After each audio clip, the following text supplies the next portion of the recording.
So how important is sex in a relationship?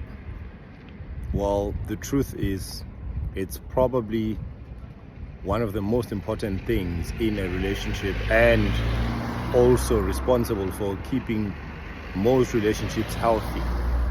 Now, this has got nothing to do with addictions. This has got nothing to do with the love of sex, but the fact that the only way to tie your soul to another person, or to consummate even a marriage biblically and even legally, is through sexual intercourse. So we cannot deny that fact. And the reality is, if you are in a sexless marriage, it's probably not going to last.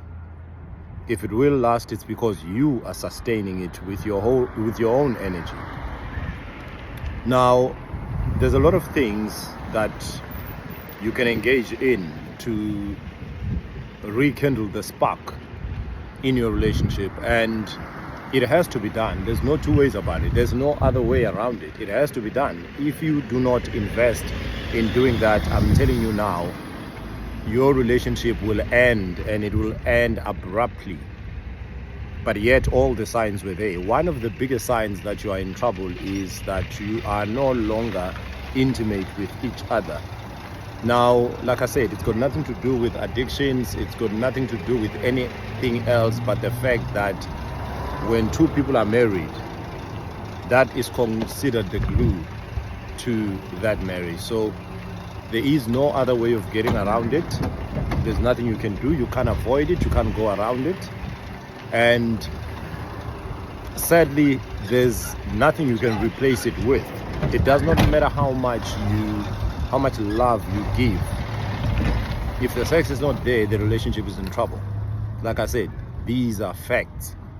They are both biblical and ethical, if I can use that word for a lack of a better word. Now, the reason why I said it's biblical is because Paul in the book of Corinthians talks about this, and he says, do not deny yourselves to each other unless you have devoted yourself in prayer and fasting. And he says, but immediately after that, return to normal sexual relations before the devil tempts you.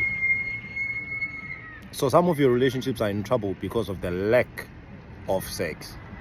Some of your relationships are in trouble because the sex life is not exciting anymore, and you do not want to express that to your partner for fear of being considered an addict, for fear of,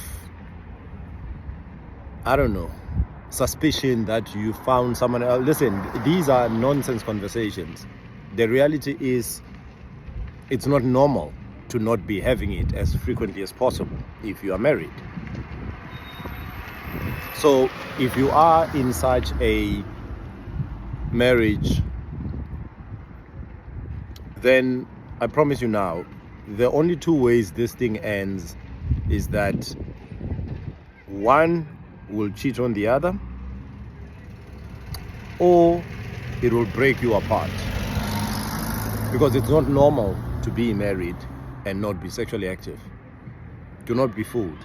Don't listen to your friends who tell you, no, all couples go through it. No, that's not normal.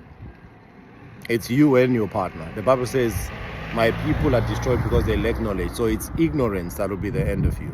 Like I said, I'm a published relationship author and coach, and I help people like you solve relationship problems. God bless you.